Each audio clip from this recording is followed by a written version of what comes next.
Fala pessoal, tranquilidade? Mais um vídeo para o canal Cliofagia. E bom, para quem não me conhece, sou Eric Patrick, historiador e mestrando em História Política pela UERJ.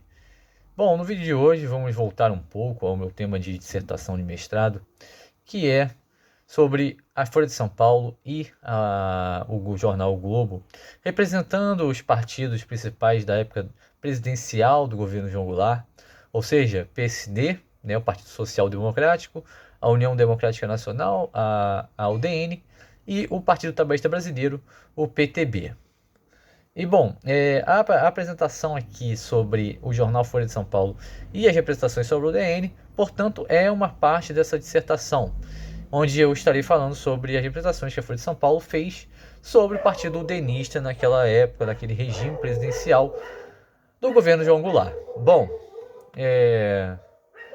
inicialmente, né, vou buscar fazer aqui uma breve contextualização sobre o regime presidencial janguista. Durante o regime presidencial janguista, tivemos ali um período intenso de radicalização política, que foi isolando o governo João Goulart com o passar do tempo. O país ele atravessava uma crise econômica muito grande.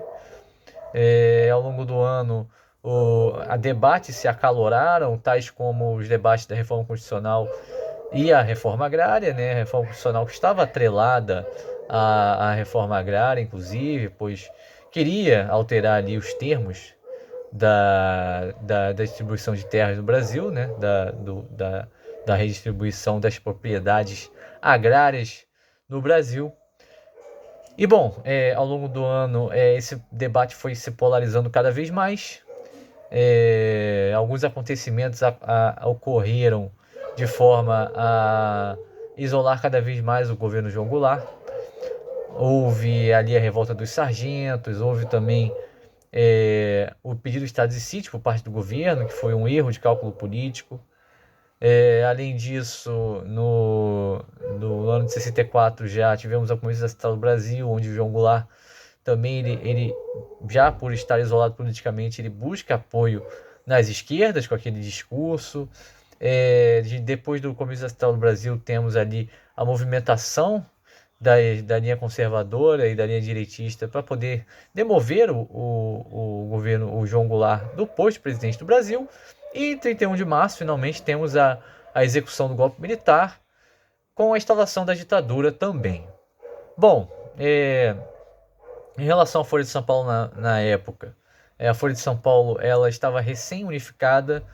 A Folha de São Paulo anteriormente, aquele período, ela era a Folha da Manhã, a Folha da Tarde e a Folha da Noite. Ela tinha acabado de se unificar e se transformar na Folha de São Paulo. Ela também atravessava uma mudança de comando. O Nabantino Ramos deixava o jornal ali por volta de 62 e entravam dois empresários, o Carlos Caldeira Filho e o Otávio Frias de Oliveira. Eles entram na Folha de São Paulo com uma missão de sanear as contas do jornal, pois ela atravessava um período de crise econômica também muito grande. E eles têm até um resultado até certo ponto muito rápido, pois em 63 a Folha de São Paulo já se transforma no jornal de circulação paga, o maior jornal de circulação paga no Brasil. E nesse sentido, a Folha de São Paulo tem ali também, ela se configura como uma das principais principais veículos de imprensa daquela época. A Folha de São Paulo ela apoia o golpe militar em 64, vale notar isso, e costumeiramente apresentava ali uma linha conservadora nos seus discursos, nos seus editoriais. A UDN no período, a UDN, que é outro, né, que é o partido aqui analisado diante das representações da Folha de São Paulo, na época ela era comandada, ela era liderada pelo Lacerda, então ela tinha-se uma linha lacerdista de ação. A UDN no período presidencial, no período republicano, ali de 46 a 64, ela só consegue se tornar, ela só consegue o cargo presidencial uma vez com Jânio Quadros. A UDN ela é marcada muito por ter umas divisões internas intrapartidárias, onde temos uma corrente mais à esquerda que se chamava Bossa Nova, tínhamos a banda de música, que era uma corrente mais à direita, então era um partido assim, muito dividido. Mas, no geral, ela tentava defender uma linha conservadora de ação, defender princípios liberais, e às vezes até flertava com o fim da democracia, e ainda mais naquele período ela flertava muito com o fim da democracia, com um golpe militar, justamente para sanear as forças esquerdistas, né? Sanear o povo das forças esquerdistas.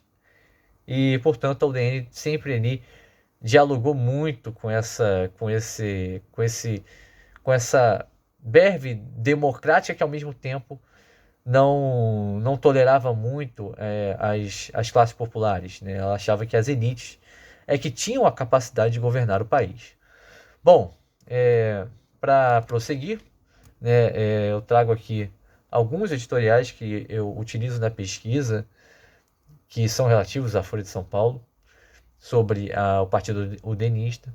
Né? Nesse editorial aqui, nesse primeiro, No Caminho Certo, de 26 de março de 63, tem-se ali uma representação da UDN que se fala que a UDN ela acerta em assumir uma postura de independência política, de fiscalização em relação ao governo do Adhemar de Barros em São Paulo, mesmo que o Adhemar de Barros fosse de uma linha conservadora, que nem a UDN, mas o Adhemar de Barros ele era de um outro partido, o PSP, o Partido Social Progressista, mas a UDN, ela, em vez de se alinhar cegamente, pelos dizeres da Folha de São Paulo, ao governo do Adhemar de Barros, justamente por ser conservador, ela escolhe fazer esse papel de fiscalização. E aí, a Folha de São Paulo representa, sim, a UDN. Trata-se, sem dúvida, de uma posição muito mais coerente com o passado udenista do que a adesão apressada de que certos setores partidários chegaram a preconizar. O próprio senhor Adhemar de Barros, se vir com lucidez os problemas políticos e administrativos ao seu redor, há de reconhecer que lhe será mais útil a fiscalização rigorosa dos autos do governo do que a entrosagem da UDN no esquema de forças que o apoiam e que na Assembleia já conta mais de 70 deputados. Desprezada a linha do posicionismo gratuito e sistemático, tão condenável quanto o adesivo passivo, pode a UDN prestar grandes serviços ao Estado se se mantiver no caminho certo que sua convenção regional escolheu. Bom, aqui temos aí a representação da UDN, né, como essa vigilante dos governos constituídos, ou seja, dessa fiscalizadora, desse fiscalizador dos governos que estão no cargo mais alto do executivo, no caso aqui estadual, no caso o governo executivo de São Paulo, que estava nas mãos do Adhemar de Barros, e é representado aqui a UDN como essa fiscalizadora dos poderes. Bom, já nesse editorial aqui, a convenção da UDN, dia 25 de abril de 63, aborda-se sobre uma convenção que seria realizada no dia seguinte, e que a UDN debateria temas como a reforma constitucional e, obviamente, a reforma agrária. Né? A reforma constitucional, como já explicado aqui, ela estava atrelada à reforma agrária. Já se tornou lugar comum repetir que as convenções udenistas acabam sempre transformando-se em espetáculos da democracia, sem ser, sob outros aspectos, melhor ou pior que as outras agremiações partidárias brasileiras. A UDN leva-lhes a vantagem de permitir que as divergências internas que a sacodem transcendam o âmbito dos bastidores, transformando-se em fecundos debates a que todos podem assistir. O que poderia ser fraqueza do partido, a existência de antagonismos domésticos, acaba sendo uma demonstração de maturidade que poucas outras legendas se arriscam a dar. Ou seja, aqui temos a representação bem clara do Folha de São Paulo em relação ao DN, como esse partido maduro, esse partido excelentemente democrático, democrático por excelência, e que, por ter essas divergências internas,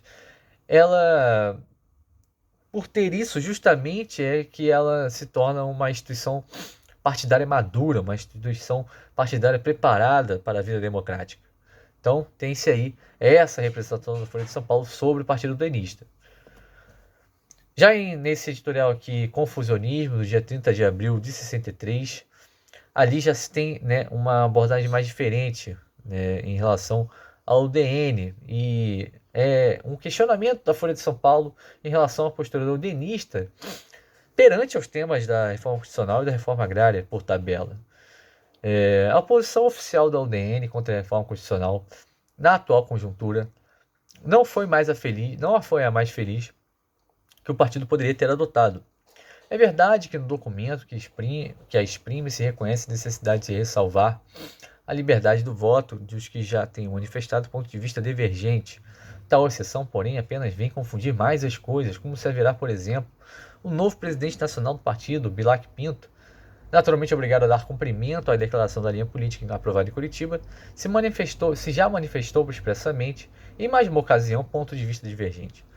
Deverá o senhor Bilac Pinto, daqui por diante, dissociar sua pessoa da do presidente nacional da UDN, a primeira, por motivo de coerência, continuando a defender a tese da reforma agrária, e a segunda, orientando as bancadas partidárias no Congresso Nacional para que votem em sentido contrário?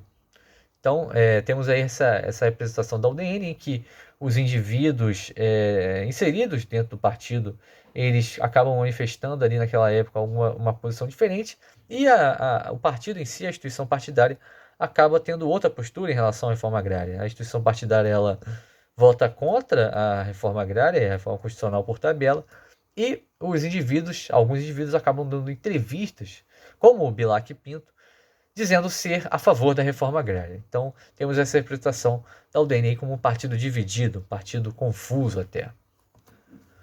E bom, para resumir, né, o que eu achei na minha pesquisa em relação à UDN, no que tange às representações da Folha de São Paulo, né, a UDN é representada como um fiscal político, como um partido maduro e sensato, como um partido confuso e indeciso, como um partido dividido e também como um reduto maior do oposicionismo. Bom, galera, é isso. Aqui estão as referências bibliográficas para quem quiser se aprofundar no assunto. E bom, muito obrigado aí pela atenção. Espero que tenham gostado do vídeo. Quem quiser curtir, dá um like aí, por favor. Quem quiser se inscrever para saber mais sobre os conhecimentos acadêmicos da área de história, também pode se inscrever. E é isso, galera. Saúde e paz a todos.